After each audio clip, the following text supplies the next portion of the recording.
A pensar más con Rosa María Palacios.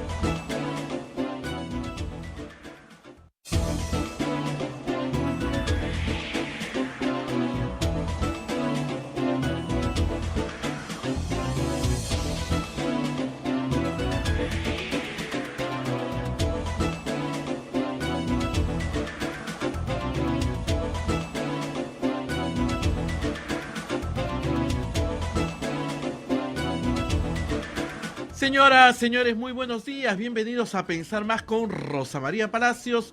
Hoy día, 4 de septiembre del año 2023, ya estamos conectados con todo el Perú a través de Radio Santo Domingo en Chimbote, Radio San Martín en Arequipa, Radio Cepago en Ucayali, Radio Quillabamba Televisión en La Convención, Radio Madre de Dios en Puerto Maldonado, en Huánuco, Radio La Voz de Ayacucho en Ayacucho, Radio Pública en Puno, Radio Moro en Ancash, Radio Cumbre en Huancayo, Radio Milenio en Satipo, Radio Estación Solar en Abancay, Radio Oriente en Yurimagua, Radio Los Ángeles en Cajamarca, Radio San Valentín en Lampa, Radio Activa en Cerro de Pasco, Radio Continental en Huanta, canales de televisión de cable como Onda Digital TV, Fuego TV, Quillabamba TV, transmitiendo también A Pensar Más, que se emite desde Radio Santa Rosa.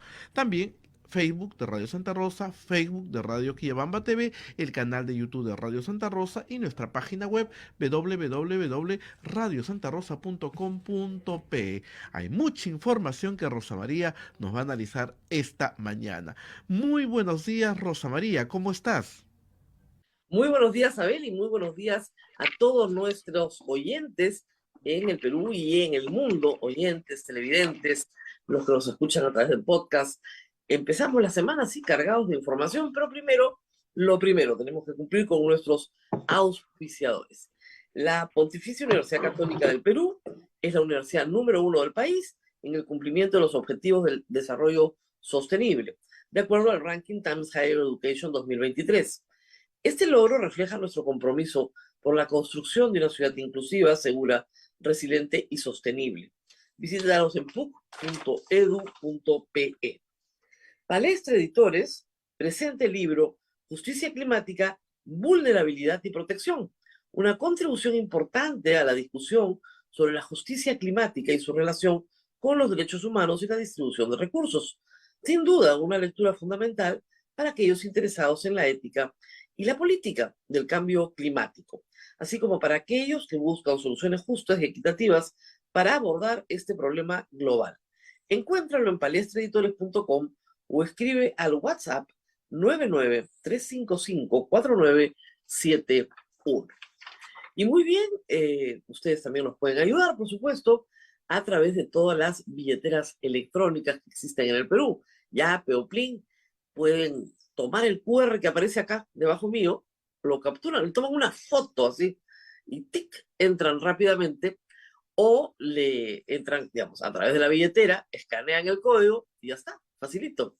Les va a salir Radio Santa Rosa, hacen su donación, es una donación a la radio que, como siempre explicamos, es una radio pastoral sin fines de lucro que vive de la divina providencia, que nunca abandona, pero que necesita una ayuda de todos ustedes. Y si no tienen billetera electrónica, hay mucha gente que todavía no tiene una, pero tiene una tarjeta de crédito, puede hacer una donación o de débito a través del sistema PayPal desde cualquier parte del mundo y nos va a llegar la donación. Lo agradecemos mucho porque hay peruanos en el exterior que lo hacen periódicamente, ¿no? Todos los meses, cada 2 meses o cada 3 meses. Y con una donación pequeña pueden ayudar a que esta radio sobreviva. Muy bien. Rosa Y María, sí, me olvidé de algo. el seminario El de seminario, negociación a de ver, políticas. el seminario es, como es temporal, siempre me olvido, pero es verdad, hay que todavía presentarlo. Seminario de Negociaciones Políticas, días 7, 12, 14 y 19 de septiembre. Sábado 9 de septiembre con los expositores Francisco Miro Quesada, Richard Arce Cázares, Jaime Lerto La Carrera, Marisol Perestello, Aníbal Serralta Ríos, Eloy Marchán, Juan de la Puente, convenio con Brasil con la Universidad Federal de Río Grande do Sul y el SIAC. Teléfono SIAC 996-057-321. Muy bien, y ahora sí vamos a la noticia, Abel, porque si no hay limón, come chicharrón. No sé si llegaste a ver ayer al ministro de Economía con Mónica Delta, pero la verdad es que, bueno, sorprendió un poco, ¿no? El limón está caro y por una razón bastante evidente. El fenómeno chiquito, costero, si tienen el Yaku, todo ese episodio de marzo y abril afectó la producción de limón. Y también lo que venimos arrastrando desde el gobierno de Castillo, que es el problema de la poca fertilización correcta que hubo durante el año 2021 y 2022, sobre todo por los altísimos precios de los fertilizantes que son todos importados. Entonces, no es que no se fertilice, es que se fertiliza menos. Al fertilizarse menos, la productividad baja. Al afectarse la productividad con un fenómeno climático, sigue bajando. Y hoy la producción de limón es 30 o 40% menos, depende de cómo se mida, de lo que debería ser habitualmente en esta época del año. Ese es el problema. Entonces, como la ley del mercado no perdona, es como la ley de la gravedad, ¿no es cierto?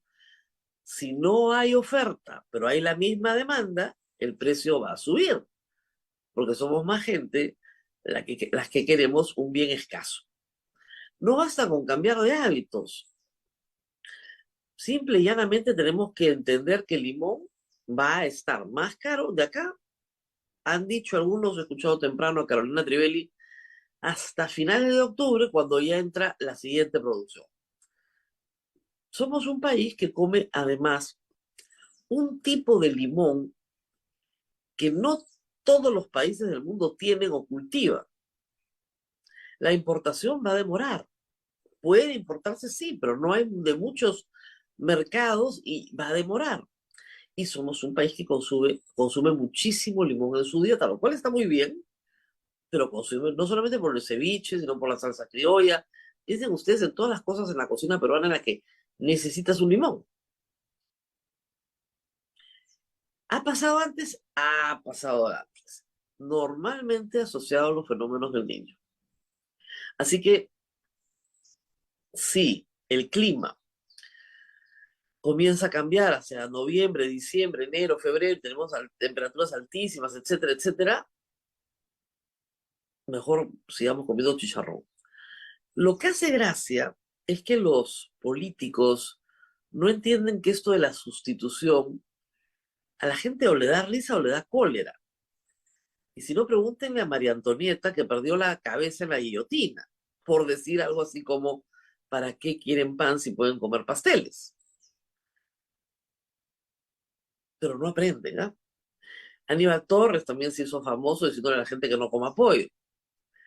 Hay algunos productos en la dieta peruana que son como imprescindibles. Es como si mañana no hubiera ají amarillo. Si no hay ají amarillo o no hay cebolla roja, que también está cara. Si no tienes cebolla roja, ¿cómo arrancas a cocinar? O sea, no. Es como si usted me dijera, tienes que cocinar sin ajo. Ah, pues no sé. Un peruano que cocina con ajo, no conozco. Sin ajo, pero es bien complicado. Para cualquier guiso necesitas ajo, ¿no? Entonces, creo que el ministro de Economía no está entendiendo el problema de la vida cotidiana. El kilo de limón está a 15 soles, más o menos. A veces puedes encontrar uno más barato, a veces más caro, pero está alrededor de eso. Y sí, pues, la familia cuando un producto está caro, restringe su consumo, eso es obvio. No lo eliminas por completo, pero lo restringes, ¿no?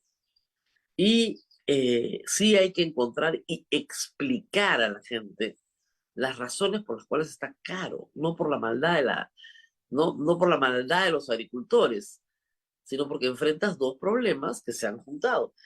Ahora, se dijo y se advirtió durante meses, todo el 2021, perdón, todo el 2022, el gobierno de Pedro Castillo fue incapaz de comprar fertilizantes, acuérdense ustedes, de hacer un programa de compra estatal de fertilizantes. Se le cayó 4 veces una licitación, básicamente porque los proveedores no querían pagar coimas. O sea, discúlpenme que lo diga con tanta crudeza, pero todos los proveedores internacionales que aparecieron no estaban dispuestos a pagarle coima a nadie. Se cayeron 4 licitaciones. ¿Qué te está diciendo eso? Y los pequeños productores, que son los que más sufren en estos casos, no es que no siembren, sino que tienen menos producción. Porque la producción que tú puedes sacar por hectárea en un campo bien regado, bien fertilizado, trabajado técnicamente, es muy diferente a la productividad que tú sacas en un campo que no has trabajado técnicamente. Ahí estamos pagando el limón. Les dije, el gobierno castiga va a hacer el hambre. Ahí tienen, son problemas muy concretos. Y sí, pues, comeremos chicharrón. Ahora, ¿por qué subió el pollo? Por otra razón. Porque lo que come el pollo es importado. ¿No es cierto? Entonces, los granos son importados. Suben porque son importados porque efectivamente la guerra entre Ucrania y Rusia modificó todo el mercado de fertilizantes y de granos. ¿Qué más tenemos que saber hoy? Bueno, ayer Cuarto Poder sacó más chats de los trabajadores del señor Soto. Yo la verdad no sé por qué el señor Soto se expone a esta vergüenza, ¿no? Porque si el señor Soto no lo ha entendido, le están dosificando la información para que él mienta más. La semana pasada sacó un comunicado diciendo que él no tenía idea de las actividades de sus trabajadores. Y quiero pedir que se investigue, ¿no? Muy seriamente. ¿Sí? Un comunicado cortito, por acá lo tengo. Hay que escuchar, leer bien el comunicado para que ustedes entiendan la magnitud de lo que ha pasado ayer. O sea, ¿qué es lo que está diciendo en este comunicado el señor? Rechazo categóricamente las expresiones de los chats propalados ayer en Cuarto Poder. Deslindo con este tipo de manifestaciones agraviantes y expreso mi absoluto respeto a todos mis colegas parlamentarios. Dichas conversaciones se produjeron en un chat grupal sobre el cual no tenía conocimiento ni injerencia alguna. Incluso una investigación interna, iniciaré una investigación interna para esclarecer esta lamentable situación. Eso dijo la semana pasada, el lunes de la semana pasada, el 28 de agosto.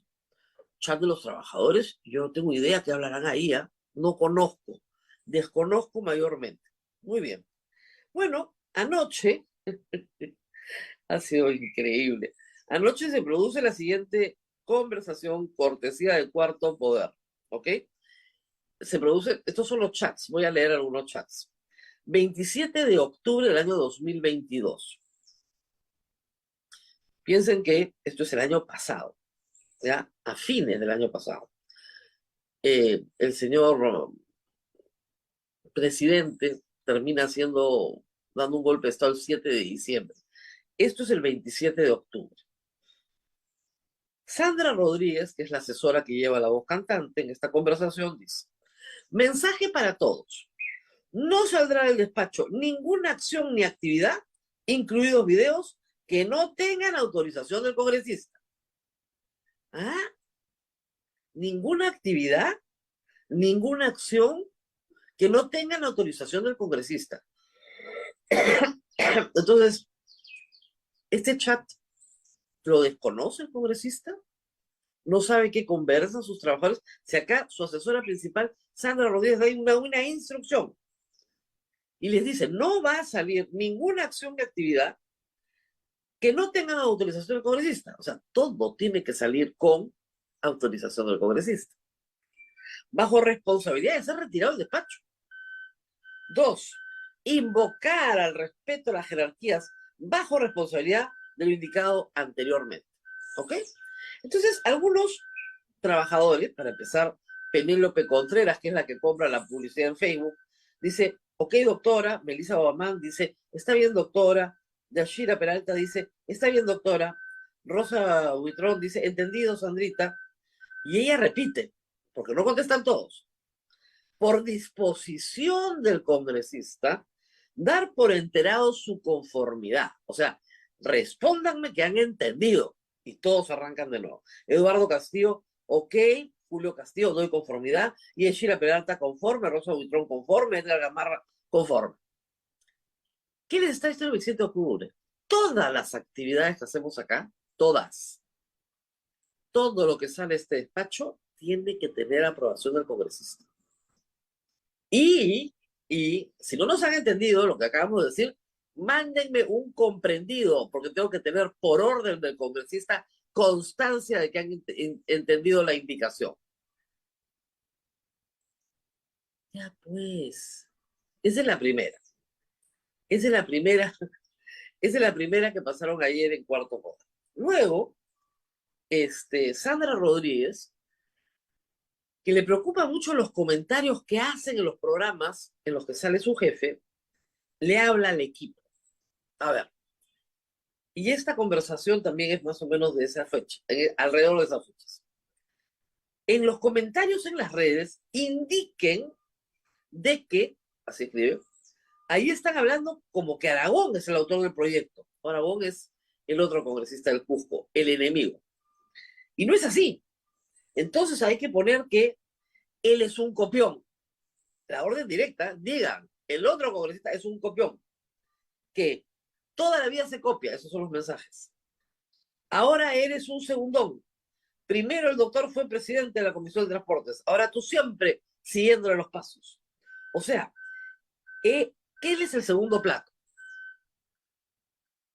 Hay que atacar a Aragón porque me parece que los troles vienen de ahí.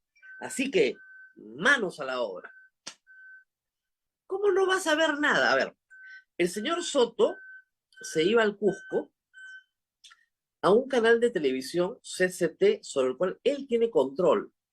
¿Por qué? Porque contrata a su gerente general como su asesor en el Congreso. Y él supuestamente ahora es entrevistado como congresista. Pero lo que le preocupa es que los comentarios que entran mientras él va hablando, como los comentarios que ustedes ponen acá en Facebook, o podrían ponerlos en YouTube, sean controlados por su oficina. Y ustedes dirán, pero eso no se puede, porque es un canal de medio de comunicación, ¿cómo va a controlar los comentarios? Ah, acá está la explicación. En otro de los chats de los trabajadores. Acá dice, Edgar Gamarra les dice a todos, la página de CTC no me permite comentar. ¿A ustedes también les pasa lo mismo? ¿Con qué cuenta estás? Le responde Sandra Rodríguez. Sí permite. Y Edgar dice, la de siempre.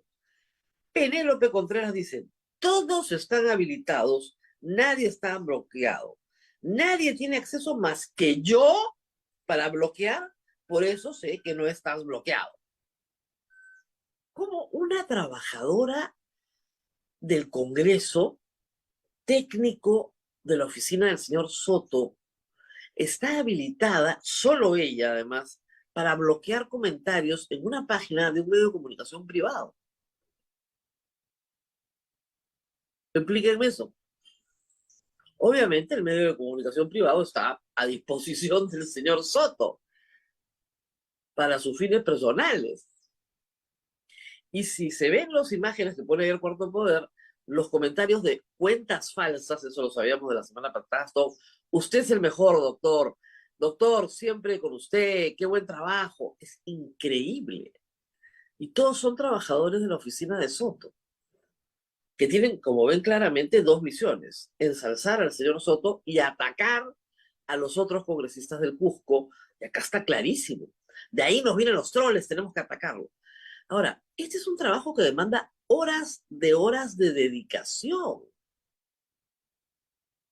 ¿Y este es el trabajo por el cual se le paga a los asesores del Congreso? No.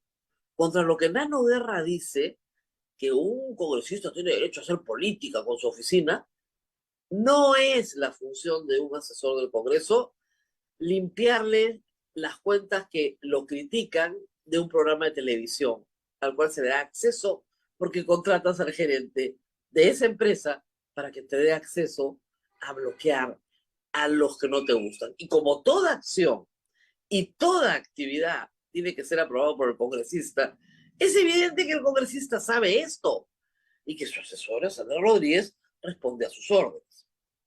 Hay un poquito más. Esta conversación es de unos días antes, 11 de septiembre del 2022. Julio Castillo hace algunos comentarios. Dice, solo comentarles que lo que yo observo, están dedicados a observar, ¿no?, al jefe cuando habla. Lo que yo observo es que entran muchos mensajes, pero básicamente relacionados a candidatos locales. Y ahí no necesariamente vamos a tener que estar opinando, salvo que chanquen al doctor, naturalmente. Si chanquen al doctor, ahí es que entramos. Y finalmente, hay también turnos. O sea, esto no es solo un trabajo entusiasta, acá hay un trabajo organizado. Turnos. ¿Cómo no va a saber el señor Soto que en su equipo hay turnos para acompañar y vigilar esto? Sandra Rodríguez, la asesora principal de nuevo que lidera esto, le dice a Melissa, Melissa, ¿estás apoyando al doctor? Hoy es tu turno. Melissa Obamán. Sí, doctora, aquí ya está listo para salir al aire. Sandra Rodríguez. Ok, pendiente de los comentarios. Penélope también está lista. Impresionante, ¿no? Pendiente de los comentarios, tú estás lista, Melissa, es tu turno, Penélope está lista, que es la que bloquea. Entonces, una para ensalzar y la otra para atacar y están todas listas, porque ya va a salir al aire. ¿Es posible creer que el señor Soto, volvemos a su comunicado, es posible creer que el señor Soto no conoce de estas actividades? Dichas conversaciones se produjeron en un chat grupal sobre el cual no tenía conocimiento ni injerencia alguna. Dice el doctor que nos den un comprendido aquí y ahora. Salvo que la asesora Sandra Rodríguez quiera ir presa por peculado y no nos cuente nada, está clarísimo que está obedeciendo las órdenes de Soto. Y miren ustedes, ya vamos pues un mes de estas denuncias. Ayer también, el fin de semana, perdón, el sábado, ya se supo con absoluta claridad que el señor Soto ha construido dos edificios, o sea, es un edificio con dos bloques, donde hay 8 departamentos, sin licencia de construcción, porque hacen lo que les da la gana, son unos reyesuelos, hacen lo que les da la gana, y no es zona arqueológica, pero es zona monumental. Entonces el señor destruye la vista panorámica de Yucay porque le da la gana, porque es el dueño, porque tiene poder, porque para quien está en el poder el delito no existe. En esa zona puedes hacer 2 pisos. Si hubiera hecho su edificio en vez de 8 departamentos, 4, la codicia no lo hubiera ganado. Pero no, no hay licencia funcional, no hay habilitación urbana para poder hacer eso. No ha hecho ni un papel, nada. No hay expediente, nada. Obviamente no hay licencia de construcción. Obviamente no hay entrega de cargo, descargo, nada. Por lo tanto, el señor no ha pagado predial nunca. Nunca ha pagado impuesto predial a la municipalidad de Yucay por 8 departamentos que le tapan la vista a todos en el Valle Sagrado. O sea, flor de conchudo, discúlpenme, pero qué bestia. Y es el presidente del Congreso. Si mienten eso, es como tratar de esconder un elefante. Pues no se puede, pues ahí está el elefante está ahí. Pero el poder de César Acuña en protegerlo es increíble. No hay forma. Ahí sigue, bien asentado. Bueno, yo presumo que estarán dispuestos a asumir los costos electorales que eso significa, ¿no? Ya los han asumido, pero van a tener que asumir los costos electorales que eso significa. Muy serios, además. Y claro, el año pasado votaron a Lady Camones porque venían las elecciones. Y César Acuña no podía asumir el costo electoral que significaba defender a Camones sentada en el Congreso después de la conversación que había tenido con él. Pero ahora no hay elecciones. Y como no hay elecciones hasta el 2026, van a hacer lo que les da la gana. Ese es el problema de no tener procesos electorales más o menos seguidos en el Perú hoy. Porque la única arma que tenemos es el voto. No nos han dejado nada más. Ya no tenemos al Tribunal Constitucional, ya no tenemos casi al sistema de justicia. No tenemos al Congreso, evidentemente, para autofiscalizarse. Lo único que nos queda es el voto y la libertad de expresión, ¿no? Nada más, que está amenazada permanentemente. Pero es realmente de una frescura. Yo, señor, no conozco el chat. Y van a seguir saliendo informaciones, eso está clarísimo. Hace 3 semanas que tenemos los chats del señor Soto. Y cada vez que sale a decir, no, no sé de qué se trata, ¡pum!, le van a sacar otro. Ay, Diosito. Y hablando del Congreso, el congresista Paul Gutiérrez ha estado en la noticia ese fin de semana y no por las buenas razones. Le dijo a Juliana Oxenford y ayer también en el RPP a Carlos Villarreal que está pensando, evaluando retirar su proyecto. Susel Paredes ha pedido que lo retire. ¿De qué se trata el proyecto del congresista Paul Gutiérrez, si no lo recuerdan? De bajar la edad de hijos adultos que deben ser mantenidos por sus padres en tanto estudian. El Código Civil peruano establece desde hace muchísimos años que un hijo mayor de edad que sigue con éxito una carrera u oficio tiene que ser sostenido por sus padres, o sea, se le tiene que pasar una pensión de alimentos, en tanto no cumpla, digamos, 28 años. A partir de los 28 años, dice el Código Civil, ya ese chico baila con su mano, no hay que pasarle un centavo. Puede ser que un chico no quiera estudiar, con lo cual la obligación alimentaria cesa, pero si quiere estudiar, entonces hay que mantenerlo. Esa es la norma. El señor Paul Gutiérrez sacó de la manga un proyecto de ley que decía que la edad ahora ya no iba a ser 28, sino 25. Y que además la nota promedio de cualquier curso que llevara el joven tenía que ser 3, si no perdía la pensión. Como si la pensión fuera una beca de premio, digamos, al estudio, ¿no? No, no, no. Nuestros hijos no son nuestros becarios, parecen, pero no son. Es una relación de naturaleza jurídica distinta. ¿Ok? Pero lo que confiesa el señor Gutiérrez es increíble. Yo ayer lo escuché y dije, no, esto no puede ser real. Es que desde la primera vez que él trató de quitarle la pensión a su hija, estaba muy molesto porque no le pusieron a su hija el nombre que él quería. Es evidente que el señor Paul Gutiérrez no fue a inscribir a su hija a la municipalidad o al registro civil, que fue la madre, después de parir, la que ha ido a inscribir a la criatura, no él. Porque si él va, él le pone el nombre que le da la gana, porque él la declara. Lo que dice él es, yo quería ponerle Ruth en honor a mi hermana que había fallecido, ¿no? Y su mamá le puso otro nombre, le puso Ángela. Entonces yo me molesté, pues. Yo me molesté, entonces. Por ese motivo le quería quitar la pensión. ¿Ustedes lo pueden creer? O sea, es una conducta ya subinfantil. Es impresionante. Si el señor va y declara él declara, le pone el nombre que le da la gana. Pero él no declara, pues, va la señora. ¿Y por qué va la señora a declarar a su hijo? Porque él probablemente ya se había mandado mudar, pues. ¿Y qué nombre le puso? Al que le dio la gana, pues, a la señora, si le está declarando ella. Ah, no, ya no te pago pensión, no me gusta ese nombre. Una frivolidad y una infantilización de la política. Y esto lo hemos escuchado Juliana el viernes y RPP ayer domingo. Y como le dijo la co-conductora Carlos Villarreal, oiga, eso discútalo con la madre de la criatura, pero ¿por qué va a afectar a la criatura? Sí, está mal, estoy arrepentido, estoy muy arrepentido. Bueno, está muy arrepentido el señor Paul Gutiérrez, pero no ha dicho que va a retirar el proyecto, ha dicho que lo va a evaluar y que lo han tergiversado. Pero ¿cómo lo vamos a tergiversar si su hijita ya cumplió 25 años, pues?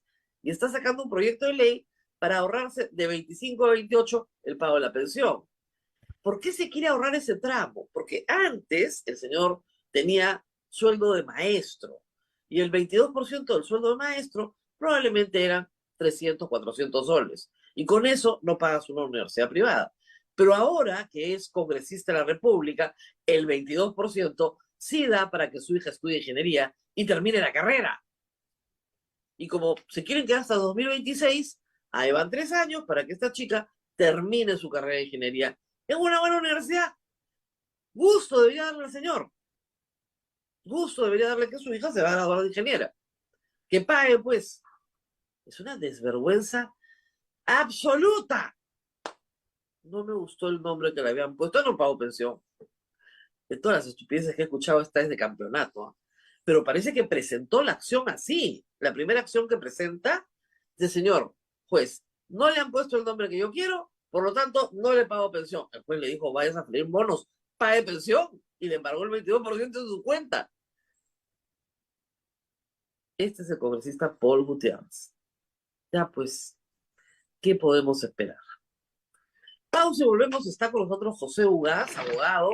Le agradecemos muchísimo porque está viajando, pero tiene unos minutos para hablar con nosotros de 2 temas que ayer me han ganado porque se los han preguntado en la República, pero sobre eso vamos a hablar también en este programa.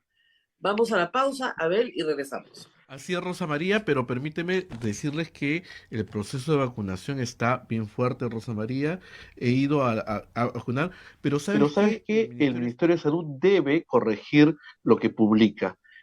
Publicaba el fin de semana, ahí si lo pones en pantalla, que el día 2 y 3 atendía, por ejemplo, el centro de vacunación del Parque de las Leyendas. Ahí ustedes lo pueden leer y eso Claro. se supone que lo corrigen. Cantidad de gente y no había nada. Nada. Es que pésima Y la eso es gestión del grave, Estado. pues. Eso es grave, ¿no? Porque hay mucha gente que va con mucho esfuerzo, va hasta ahí y encuentra todo. El señor Guachimán nomás te dice, acá no hay nada. Sobre todo Y llevando a gente mayor, que es el eso. problema. ¿Mm? Tienes que transportar a gente. Entonces ahora hay gente que me dice, anda tú, mira si hay, me avisas para llevar a mi mamá. Entonces, eso no puede ser, Ministerio de Salud. O sea, nosotros podemos apoyar con campañas gratuitas acá para que todo el mundo vaya a vacunarse. Pero si ustedes no ponen bien los centros de vacunación, ¿qué cosa estamos haciendo nosotros? Así es. ¿No? Ujú. Grave. Muy bien. Grave. Bien, buena Muy bien, manada Rosa de María. orejas. Jurídica, su nueva colección de diálogos Europa-América, la cual busca visibilizar y fortalecer la construcción de un discurso común sobre el derecho entre Europa y América. Revisa los títulos disponibles en palestraeditores.com o escribe al WhatsApp 993554971. Pausa y volvemos con el doctor José Ugaz. Continuamos con A Pensar Más con Rosa María Palacio. Ya se encuentra con nuestro invitado, el doctor José Ugaz, ex procurador ad hoc. Adelante, Rosa María. Y sí, estamos con el doctor Ugaz, que no solamente es abogado y es procurador ad hoc, ha sido presidente de Transparencia Internacional, ha estado muy involucrado también en temas de corrupción mundial, no solamente peruanos, y le agradecemos que nos sea un tiempito esta tarde para él en la tarde, nosotros en la mañana, para poder conversar.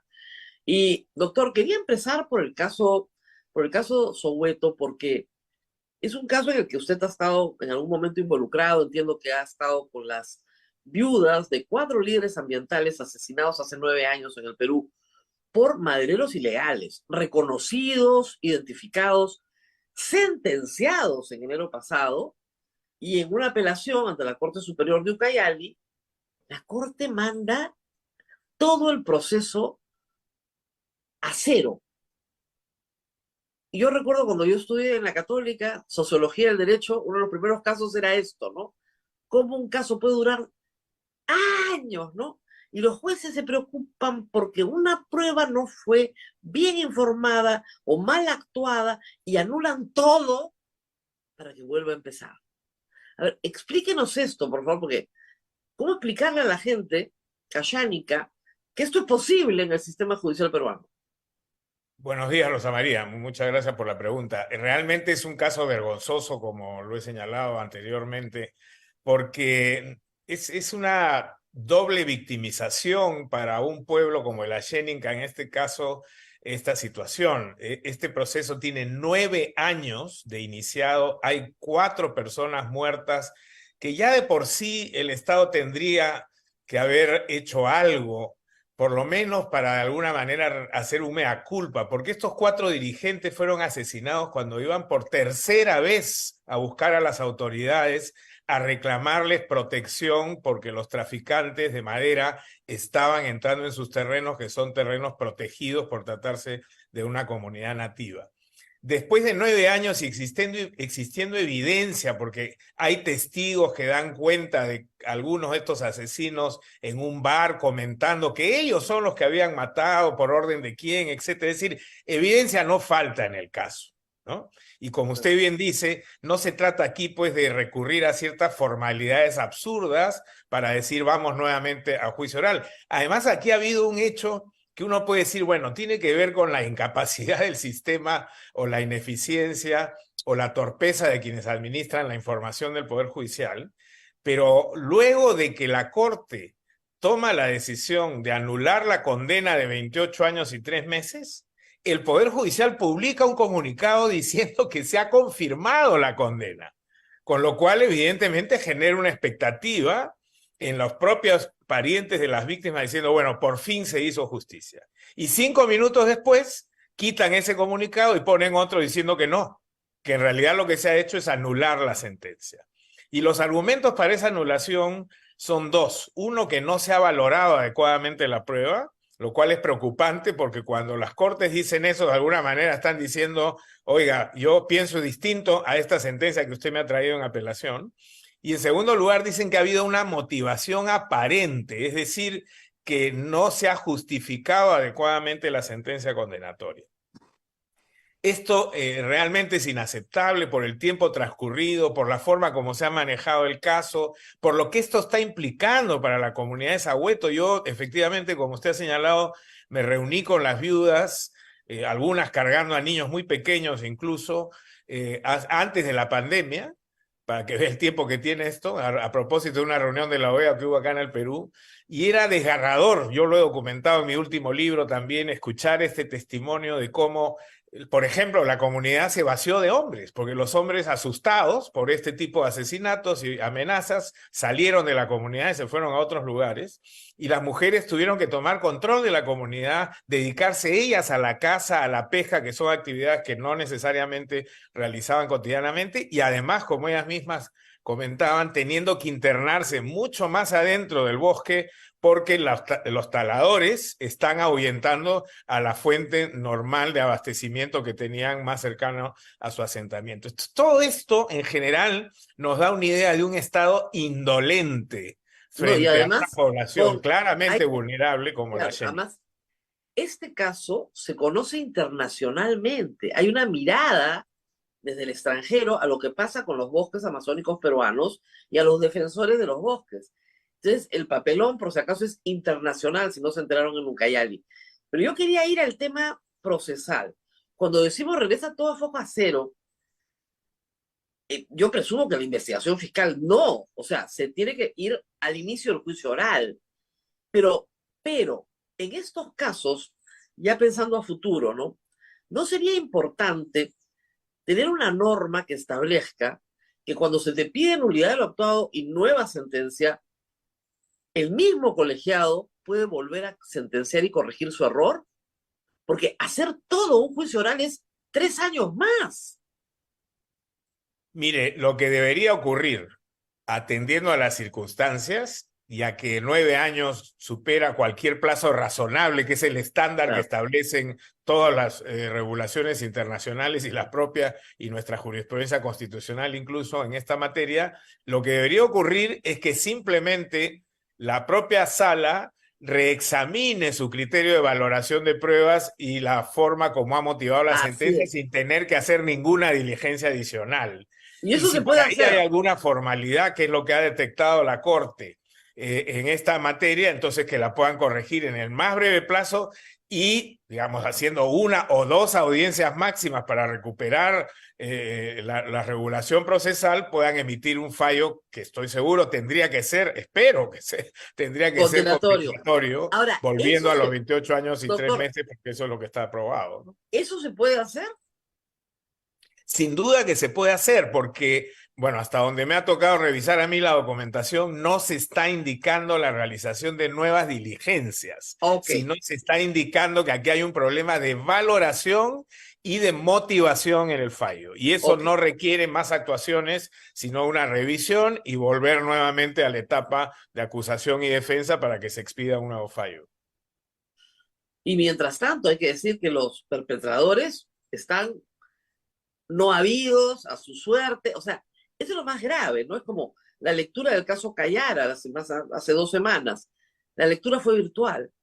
Entonces no capturaron a nadie. Y Sí, todos no, los procesados están no habidos.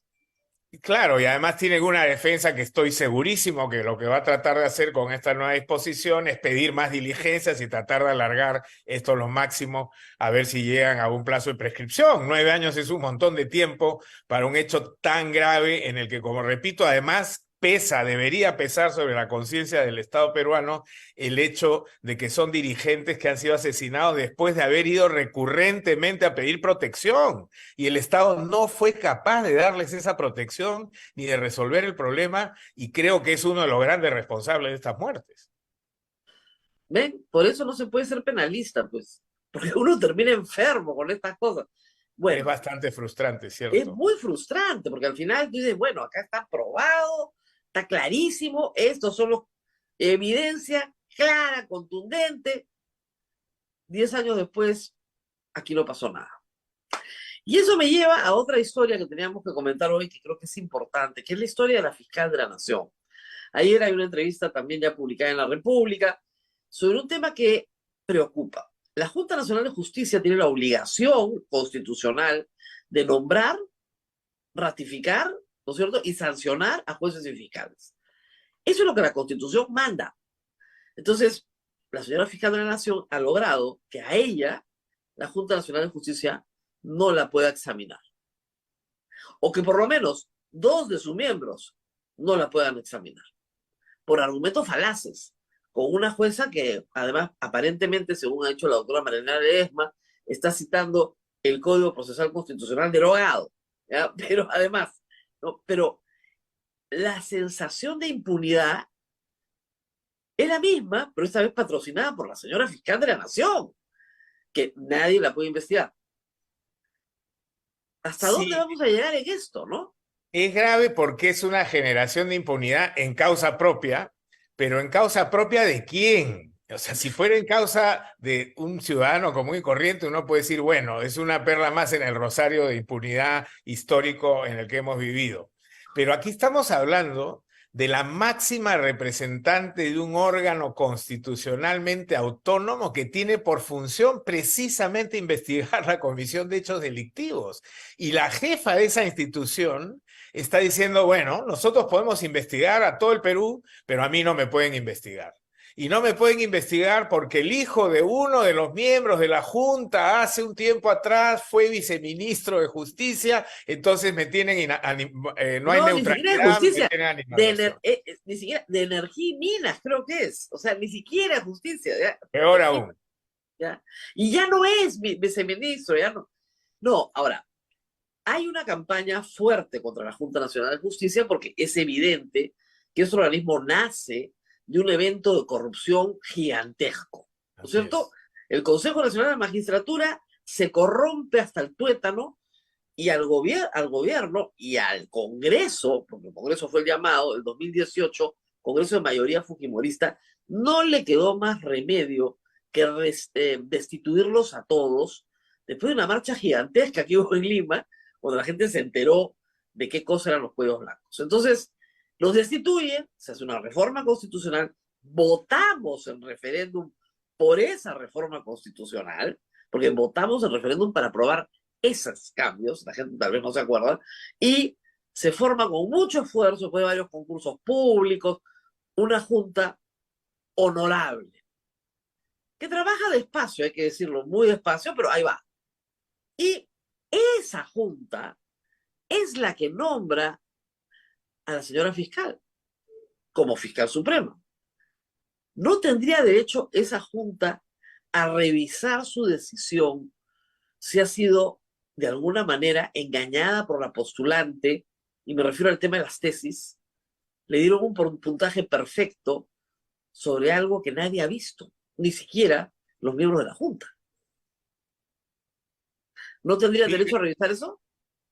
Lo primero que yo quisiera decir es que hay una actitud que yo no entiendo, escapa a mi entendimiento realmente. Si Claro. yo fuera fiscal de la Nación y desde el día 1 que me siento en mi puesto, empiezan a decir que yo soy una persona dudosa porque tengo una hermana que tiene un problema y yo le he cambiado al fiscal a mi hermana, yo lo primero que hago es o convoco a un grupo de fiscales supremos que tomen cartas en el asunto, que disipen cualquier duda que hay sobre mí, porque no puedo empezar mi gestión con una duda de ese tamaño. Yo le voy a contar lo que pasó, porque eso lo tienen que saber mucha gente. A muchos periodistas, a mí también, me invitaron a conversar con la fiscal de la Nación. ¿Y qué dijo?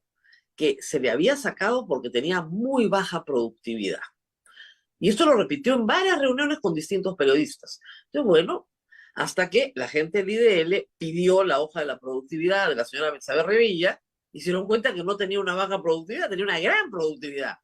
Entonces, desde esa mentira, no se ha vuelto a comunicar. Y debo decir que yo mismo en algún momento opiné, incluso digamos, tratando de no generar mayor alarma sobre el tema, porque al fiscal que le tocaba el tema era Alcides Chinchay, que es un fiscal honesto, de trayectoria, pero sin embargo, esto que se ha podido despejar rápidamente, yo no estoy diciendo que la fiscal lo haya hecho para favorecer a la hermana, no me consta, ni a favor ni en contra, pero si yo fuera ella, lo primero que hubiera hecho es tomar las acciones del caso para que esto se hubiera resuelto de la manera más rápido posible para tener una gestión limpia por delante. Luego viene el tema que usted menciona, que es el de la tesis, que ya pues eso raya con lo absurdo porque es tan fácil demostrar que uno ha escrito algo, o sea, uno entra al disco duro de su computadora, rescata su información, busca sus resúmenes, su bibliografía y dice, acá está mi trabajo, ¿quién puede dudar de que yo, o aplica el Turnitin? No sé, hay mil formas ahora con tecnología. Además, doctor, ¿quién que ha hecho una tesis no guarda una copia de su tesis? Sobre todo los abogados. Yo le digo, la mía está detrás mío, ¿eh? O sea, si estiro la mano hacia allá, la voy a encontrar. La que hice en el año 88, la tengo acá. Claro, ya no tengo los CD porque eran floppy, pues no, pero eso ya no existe, pero tengo la versión impresa y además en el repositorio de la Universidad Católica. Es una tesis de bachillerato, ¿ah? Pero es algo que tú has hecho, has producido, lo guardas, pues no. Que 2 tesis, una de doctorado, no la guardes. Es inverosímil, pero en todo caso, una vez más, si esto es tan fácil de demostrar, lo que ha tenido que hacer es inmediatamente salir y decir, acá está la evidencia, en vez de buscar este camino tortuoso, de buscarse un abogado que vaya y bloquee la investigación en la Junta con un argumento enrevesado, ¿no? Esto, más aún que, como usted bien señala, tenemos una Junta que yo creo es bastante respetable por la trayectoria de sus integrantes, ¿no? Que han tenido todos una gestión, digamos, sin cuestionamientos en general, y que vienen además después del desastre del Consejo Nacional de Magistratura. Entonces, un organismo que está facultado para disciplinar a las altas autoridades del sistema de justicia, que no puede actuar porque la fiscal de la Nación, la titular de la acción penal, la representante de la legalidad en la sociedad bloquea esa investigación, es realmente un contrasentido. Además, no además hay un tema jurídico que es bien complicado. El Tribunal Constitucional ha dicho que las acciones de amparo no enervan las facultades de los organismos constitucionalmente autónomos. Eso lo ha dicho para el Congreso. Entonces el Tribunal Constitucional tendría que decir exactamente lo mismo para la Fiscalía y para la Junta Nacional de Justicia. Sí, y además a esto hay que sumarle una situación muy cuestionable. Yo estoy conociendo el caso de la doctora Zoraida Ábalos, es fiscal de la Nación, quien ha sido suspendida precisamente alegando que ella, con la decisión de abrir una investigación contra Castillo y suspenderla, porque ese era el criterio de su despacho, que además era un criterio progresista comparado con el de todos los fiscales de la Nación anteriores. 20 veces. Cuando ella recurre a su propia institución, a la doctora Benavides, y le dice, quisiera que usted me expida copias certificadas de que efectivamente estas decisiones fiscales fueron así, se le ha negado la información. Entonces, ¿cómo una fiscal que a su ex par, digamos, le niega esa información, ahora pretende sostener que contra ella hay una persecución y que la Junta no puede entrar a ver qué Ahora, pasó con esa tesis? regresemos al tema de Zoraida Ábalos. ¿Conocer quiere decir que la está patrocinando a Zoraida Ábalos ahora? Estamos, sí, en el estudio la estamos defendiendo en este caso.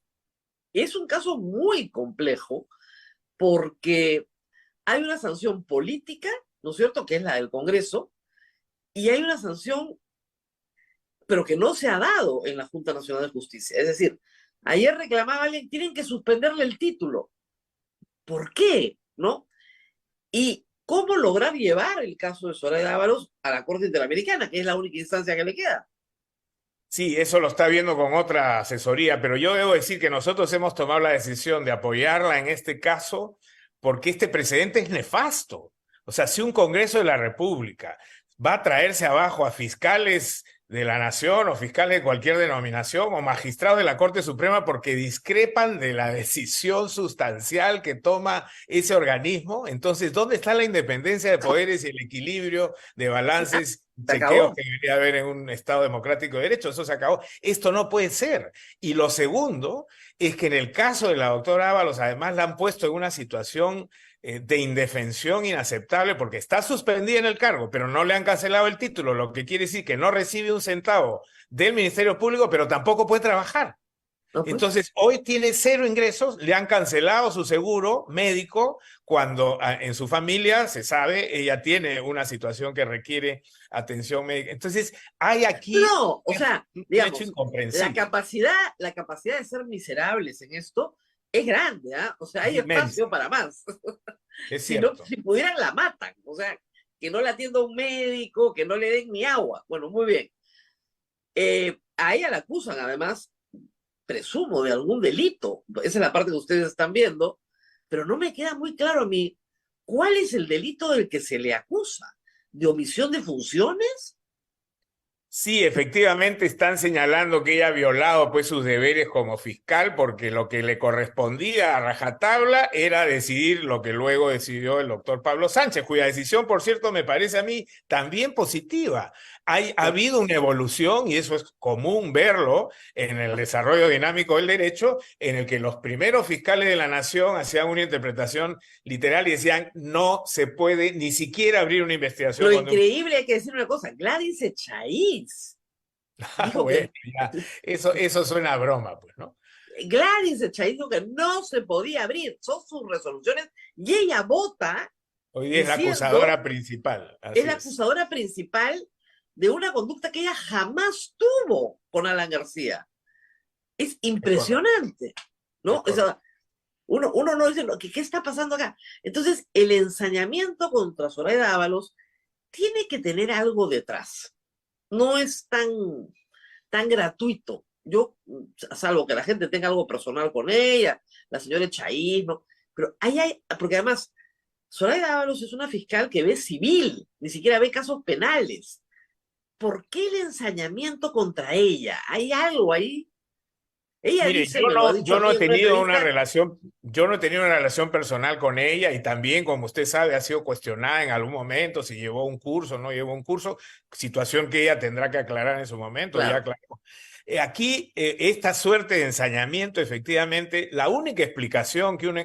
A ver, yo podría ensayar 2 tipos de explicaciones. Una es la crisis interna del Ministerio Público, donde claramente hay facciones, ¿no? Y esto viene dándose desde muy atrás, desde la época del fiscal Chávarri, que tuvo que ser depuesto por los actos en los que incurrió, pero ya habían confrontaciones ahí a nivel de Fiscalía Supremos, y hacia abajo esto había generado distintas facciones que vimos que se tradujeron, por ejemplo, en los cambios en el equipo especial Lavajato, en las fiscalías anticorrupción. Hay fiscales pues que han sido alejados del centro de poder en Lima y enviados a otros distritos para no, digamos, como venganza en algunos casos, represalia, etc. Entonces, hay problemas internos y eso se puede haber traducido en este tipo de actos. Y lo segundo, claramente creo que es una vendetta del Congreso de la República, porque muchísimos de esos fiscales que han votado contra Ábalos han sido investigados durante la gestión de ella y por lo tanto Claro. han visto la oportunidad de poder vengarse.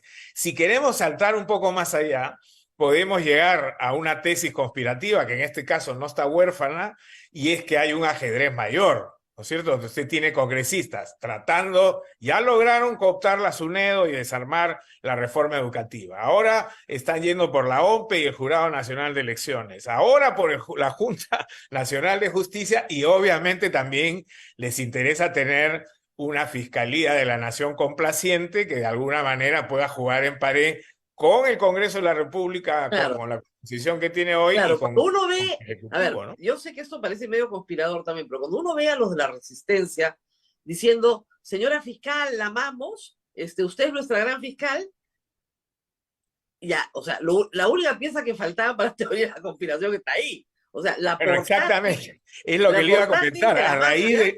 A raíz de la entrevista de ayer en La República, hoy día he recibido varias respuestas de tweets de personas de ese sector diciendo, usted es un caviar y lo que Vas a quiere morir, es ¿no? atacar a la mejor fiscal de la nación que hemos tenido, y lo decimos nosotros, los fujimoristas y los de la resistencia, etcétera, etcétera. Entonces, Claro. hay coincidencias pues que se prestan a sospecha, realmente. No, sí, sí, sí, definitivamente. Pero repasemos lo de las tesis. Si tú no has hecho tesis, yo jalo acá está. De repente no te gusta. Ella dice que no la va a presentar para que no hagan escarnio. Dios mío. Luego tienes una acción de amparo que no tiene ningún sustento. Y eso lo sabemos todos los abogados. Es un disparate. Y la jueza, que no es titular, que le ha dado ese amparo, yo no sé si arriba la cautelar la van a sostener o no, pero es un absurdo completo decir que la Junta Nacional de Justicia no puede hacer su función, porque si no, ¿para qué está? ¿No? Luego tienes esto de perseguir a Zoraida Ábalos en simultáneo con la aquiescencia de la fiscal Benavides, como dice, no quiere entregarle ni siquiera información sobre su propio caso y sobre un tipo penal que es absolutamente dudoso, porque ¿cuál es la omisión de funciones? No, yo no sé penalmente de qué la van a acusar. O sea, es absurdo. No, la imputación no tiene ni pies ni cabeza, y nosotros Claro. estamos convencidos de que no puede avanzar más allá de las diligencias, las primeras y escasas diligencias preliminares que se tendrán que actuar, Claro. pero de seguir avanzando esto, lo que corresponderá en su momento es una excepción, diciendo aquí están tratando de criminalizar un hecho que lo único que implica es una toma de decisión. Además, la decisión de la doctora Ábalos, yo recuerdo haberla leído con cuidado en su momento, tuvo más de 40 páginas Claro. de argumentación y era absolutamente razonable y fundada tener esa interpretación, pero nadie puede ser acusado de interpretar una Pues lo ha norma. dicho acá. No es En amiga todas sus- personal de Vizcarra, no conoce a Vizcarra, nunca lo ha tenido trato con él, salvo las reuniones oficiales del Estado peruano. Entonces, la abogada de Lagarto, estupidez y media que llega por. Bueno, pero en fin. Pero ahí hay una intención, está clarísima. Y la intención es tumbarse a la Junta Nacional de Justicia. Sí, sí. Para controlar la OMPE, para controlar la RENIEC y también tumbarse a como dé lugar al presidente de la Junta Nacional al Jurado Nacional de Elecciones, que ya tiene hasta garantías de la Corte Interamericana y de la Comisión Interamericana sobre su vida. O sea, ya cuando los organismos electorales comienzan a ser amenazados de esta manera, digamos, la democracia peruana simplemente está crujiendo, pues, a los ojos de todos y a los ojos del mundo. Respecto de el caso de Zoraida Ábalos, al margen de que le archiven todas las denuncias penales, porque ahí no hay nada, yo recuerdo el caso de los 3 magistrados del TC ante la Corte Interamericana, caso espejo de Zoraida Ábalos. O sea, el Congreso vota a magistrados porque no les gustan sus resoluciones. ¿Ese es un camino para Zoraida Ábalos viable? Sí, como le digo, ella está, por supuesto, asesorándose también en la vía constitucional y en la vía del sistema supranacional. No me corresponde a mí hacer esas revelaciones y esa información porque no está a cargo nuestro, pero sí, sin duda alguna, por la propia situación, le puedo decir, de desesperación en la que la han puesto, está tratando de ver todos los caminos posibles para desentrampar su situación y poder tener por lo menos un ingreso mínimo para resolver sus problemas de subsistencia, ¿no? Claro, porque lo que pasa es un chantaje. Pide, pues, renuncia, que te suspendan tu título, renuncia tú. Y si tú Exacto. renuncias, puedes ir al médico, puedes comer. Renuncia que además, como sabemos, no es inmediata, no se va a dar en 24 horas, hay todo un trámite burocrático que puede tomar varios meses y mientras tanto, ¿cómo se desentrampa estas situaciones? Y claro, para eso pues convienen armar estos escenarios de cortinas de humo como lo de Polay, con una situación tan absurda como sostener que esto ha ocurrido recién cuando todos sabemos que tiene... No, no, no. Mira, primero le voy a contar, este fin de semana ha sido muy divertido y me he entretenido mucho ahora en Twitter porque primero era que la Corte Interamericana de Derechos Humanos ha excarcelado a cientos, si no miles, de terroristas. Yo he pedido la lista. Uno, no la han podido producir. No hay, pues, porque no ha excarcelado a ningún terrorista jamás en toda su historia. No se les ocurriría. Lo segundo es que la Corte le ha regalado millones de dólares a miles de terroristas. Y ayer yo vi un reportaje donde, pobrecito el reportero, no es porque yo quiera educarlo, no me corresponde, pero hay una diferencia bien grande entre costas y gastos del proceso y una indemnización multimillonaria que el Estado peruano tiene que pagar. Y a eso está, o sea, esa es la otra parte de una ofensiva, una cortinaza de humo. Y después lo voy a llevar a un caso que no es una cortina de humo, que es un caso muy interesante, una cortinaza de humo sobre la nada. No, No, hay que ver la cronología nomás. Ese caso se presentó en el 2007, no, además ¿no? está admitido en la misma página donde está admitido mi caso, En ¿no? Si marzo ustedes del le van a la lista, 2022. era 2022. Polay presenta una petición que, como ha dicho el doctor ya Sabache claramente, a estas alturas se reduce a que le den derecho a servicio religioso y a que le den derecho a educación. Nada más. Es a lo que se puede reducir esa petición. Porque luego de esa petición hay fallos que señalan que el proceso del señor Polay corresponde al debido proceso. No hay nada más que discutir. Validado por la Corte Interamericana, está todo validado. O sea, Claro, ¿qué sentido tiene? Pero sin embargo que aparezca la noticia 17 meses después como si esto hubiera ocurrido ayer, ¿no es cierto? ya. Para generar toda la grita que ha generado y hacer que todos volteemos a mirar algo que no está pues en el centro de estos temas importantes que estamos debatiendo, ¿no? Ahora, lo interesante, y esto para usted va a ser recuerdo como procurador, se ha atrapado a un traficante, no, pero no el traficante, al piloto del avión ucraniano que tira los fusiles a la FARC y estaba condenado en el Perú a 25 años. Se le ha detenido en Albania y saltó el pedido internacional de captura y este sujeto, el piloto del avión que tira los fusiles de la FARC sobre Colombia, en una operación coordinada por Montesinos y Fujimori, esa noticia ni se ha mencionado salvo algunos medios. Sí, esa fue la operación más sofisticada, por lo menos en la gestión que me cupo investigar a mí de Montesinos, ¿no? Porque eso involucró en la compra de armamento en Jordania. Ese armamento fue subido a estos aviones proveídos por Rusia, por pilotos rusos, que además tuvieron que suspender el primer vuelo porque se emborracharon la primera vez y no lograron despegar al día siguiente, entonces se tuvo que programar un nuevo vuelo.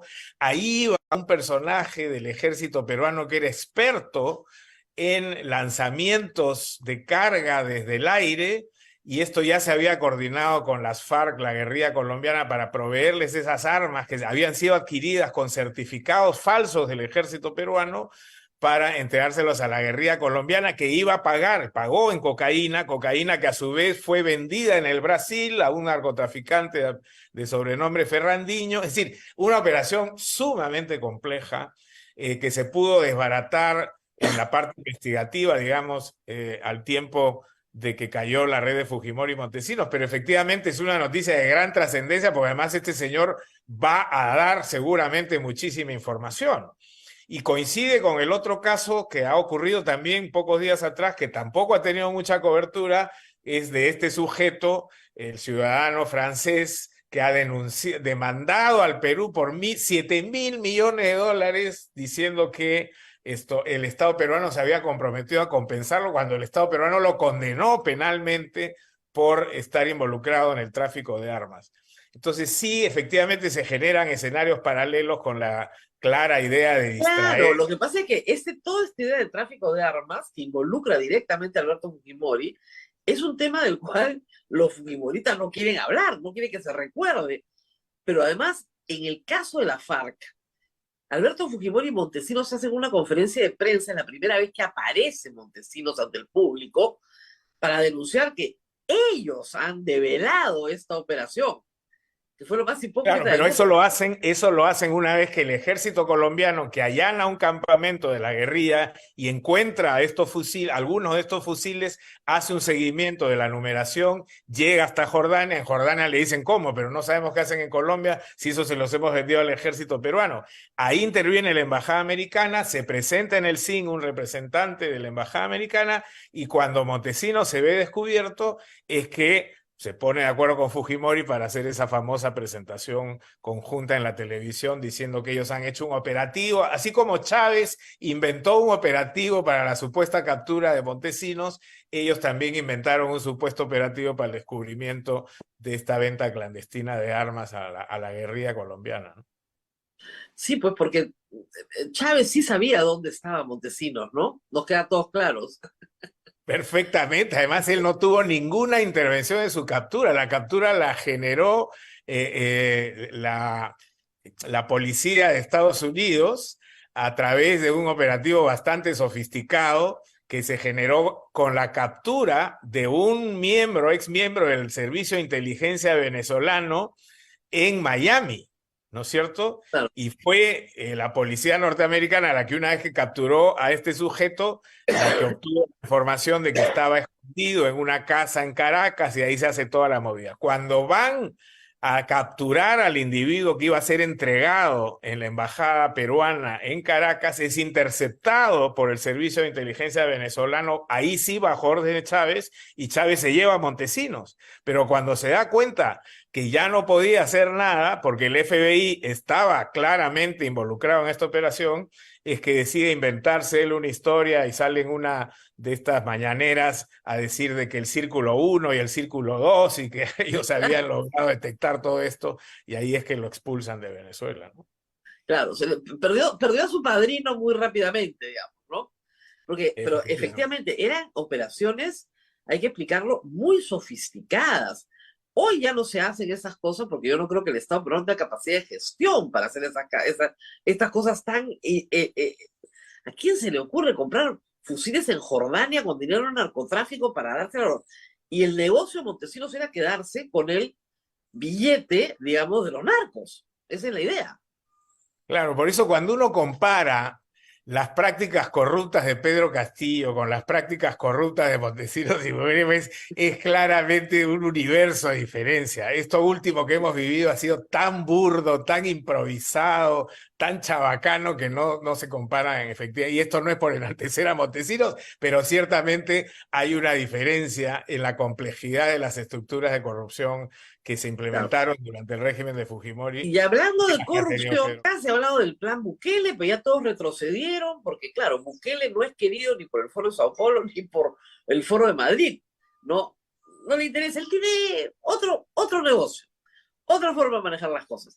Pero han ido alcaldes de Lima, bueno, hasta el presidente de la Corte Suprema dijo, sí, hay cosas que deberíamos considerar, ¿no? Y se habla de plazos de detención más largos. ¿Para qué? No sé si las herramientas ya están, pero en fin. Y control territorial, que es algo que se hace en el Perú hace 1000 años también. Pero hay algunos componentes porque las denuncias en El Salvador son claras. En estas formas autoritarias de ejercer el poder, pues hay mucha corrupción detrás. ¿Cuál es la experiencia que tiene con El Salvador en particular? Bueno, yo viví en El Salvador y por lo tanto algo conozco de la problemática de las maras. Lo primero que hay que decir es que es innegable que El Salvador está en una situación de Estado fallido. El Estado no controlaba el territorio. A pocos minutos de San Salvador habían barrios a los que uno no podía entrar, y efectivamente los ciudadanos no salían a la calle, no podían los chicos salir a jugar fulbito o cruzar de una avenida a la otra porque una la controlaba Barrio 18, la otra la controlaba la Salvatrucha, etc. Entonces sí era imperiosa una intervención. Y esa intervención se ha dado, y también es verdad, uno no puede faltar a la verdad en este punto, que hoy día se respira un espacio de libertad y de recuperación en El Salvador. Yo acabo de estar hace pocas semanas ahí, precisamente hablando del tema Bukele, a raíz de un informe que presentó una organización que se llama Debido Proceso Legal.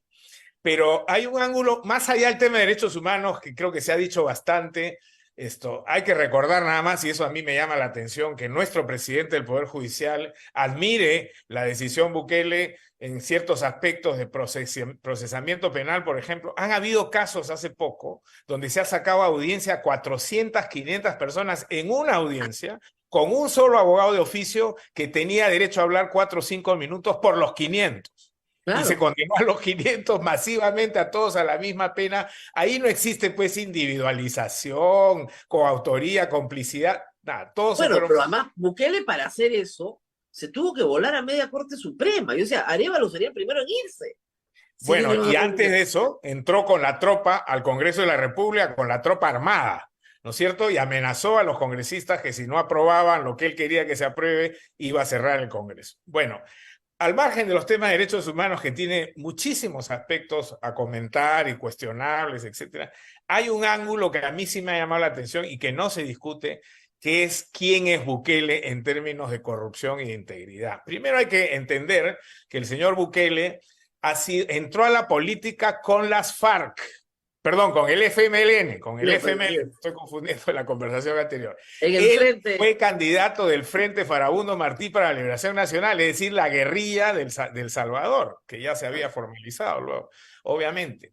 Y con ellos es que toma el control de la municipalidad de Nuevo Cuscatlán, que es un distrito importante, más o menos de clase media alta, de San Salvador.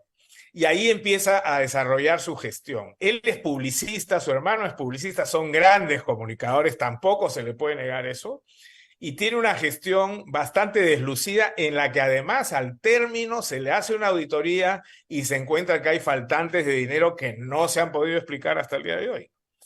Y para que tenga usted una idea, durante la gestión de la pandemia, se compraron, como en todos los países, a la carrera y con la urgencia de los muertos, equipos médicos de protección, respiradores, etcétera, etcétera, etcétera. Y el gobierno del señor Bukele dio una ley prohibiendo que se investigue cualquier compra vinculada a la gestión de la pandemia. Y de hecho no se ha podido investigar. Investigaciones que han hecho periodistas de investigación seria de ese país vinculan a las empresas que importaron esas compras al círculo del presidente Bukele. Bueno, acá en el Perú querían una ley, muchos proveedores decían, no queremos una ley, esa ley no, entonces no vamos a vender nada. Bueno, pero bueno, en El Salvador, perdón, claro, y eso es vinculado a él. Y entonces, en un gobierno que claramente ha concentrado el poder, y que ha hecho, por ejemplo, la inversión, no se sabe cuánto es lo que ha costado la mega cárcel que tanto orgullo le genera y que es digamos, el buque insignia de su propaganda, ¿no? Con una vez a cárcel y es impresionante, además todos los presos con su pantaloncito blanco, corriendo por aquí y para allá con mascarillas. Bueno, ahí pues hay una inversión en infraestructura, en costos muy importante, y eso claramente se ha hecho sin licitación, sin que haya habido alguna intervención de Contraloría. ¿Qué habrá pasado en el manejo de esos recursos? No lo sabemos. Y ahora, por último, queda el tema de los bitcoins, ¿no? El Salvador ha perdido 27% del valor de los bitcoins que compró. Estaba leyendo aquí en El País, el periódico español, que se ha perdido, me parece, alrededor de 40 y tantos millones de dólares solamente por la devaluación del Bitcoin, que Bukele lo ha puesto como moneda de cambio corriente nacional en El Salvador. Entonces, todos estos manejos, ya más allá del tema de derechos humanos, tienen de alguna manera que ser controlados, porque no puede ser que uno diga, bueno, es que ahora ya el costo de vivir en paz es dejar que se robe lo que se tenga que robar y que se mate lo que se tenga que matar, o que se encarcele a inocentes o desaparezca gente, etcétera, y además con una fuente de información unipolar. La única información que circula sobre lo que pasa en El Salvador es la información oficial, porque los periodistas del Faro y otros que hacen investigaciones serias están correteados del país, amenazados de muerte, han tenido que salir a Costa Rica. Todo el Faro vive en Costa Rica. Toda la gente del Faro informa de Costa Rica. O sea, la pregunta es cómo podemos plantear eso como un modelo de admiración. ¿Quién puede decir que el señor Ortega en Nicaragua, que es un asesino miserable, ¿no es cierto?, un dictadorzuelo de la peor especie, debería ser un modelo a imitar? O que Maduro debería pasar lo mismo. Eso realmente es inaceptable, y que lo digan altas autoridades del Estado peruano, que viajen aquí alcaldes peruanos a El Salvador para mirar el famoso modelo y ver qué pueden traer, realmente es... No, además es increíble que el mismo Fujimorismo, o sea, Nano Guerra García dice que Alberto Fujimori es 2 Bukeles, no 1, 2, más un Milei, o sea, yo me lo encontré hace poco y digo, la familia Fujimori está contenta con esta definición. Entonces me dice, no, si les ha encantado. La verdad que si yo fuera pariente de Alberto Fujimori, no me gustaría tu definición. La verdad que es bastante dura, porque estás diciendo, ya lo dije, ¿no? Le estás diciendo que es 2 veces más corrupto que Bukele. Sí. Caracho, doble, ¿no? Pero así estamos. Bueno, muy bien, muchísimas gracias por haber estado con nosotros. Acá estamos de mañana, ya están de tarde, aclarando un poco estos temas. Van a venir una horda de trolls, estamos absolutamente seguros de eso, pero hasta ahora no han podido producir un solo liberado por la Corte Interamericana de Derechos Humanos por terrorismo. Y lo que sí hay que decir antes de despedirnos, me lo ha hecho recordar Abel, es que este viernes se velaron una misa y anteayer sábado, se enterraron los restos remanentes ya de las víctimas de la Cantuta. Esto le trae mucha paz a sus familiares. La señora Raida Cóndor encontró un pequeño fragmento de hueso de su hijo. Ella lo buscó por 31 años. Ese fragmento se encontró en Cineilla, en una nueva excavación, fue lo único que se pudo encontrar, pero el resto fueron muestras que se recuperaron en Londres, remitidas hace muchísimos años, que se encontraron y que han podido ser enterradas en esta oportunidad. Raida Cóndor por fin, después de 31 años, enterró a su hijo.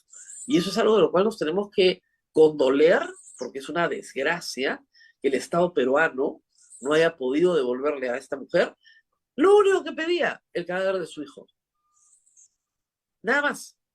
Recién ha encontrado un pequeño fragmento que prueba, como probaron sus llaves, que él fue asesinado por el grupo Quelina, incinerado y enterrado en la fosa de Cineilla. Muy bien, José Ugaz, muchísimas gracias por haber estado con nosotros. Yo me despido de ustedes y nos encontramos nuevamente el día de mañana. Hasta pronto. Buenos hasta días. Mañana, María. Muchísimas gracias al doctor José Ugaz. Permiso. Hasta mañana, 8 de la mañana. Chao. Hasta aquí, A Pensar Más con Rosa María Palacios.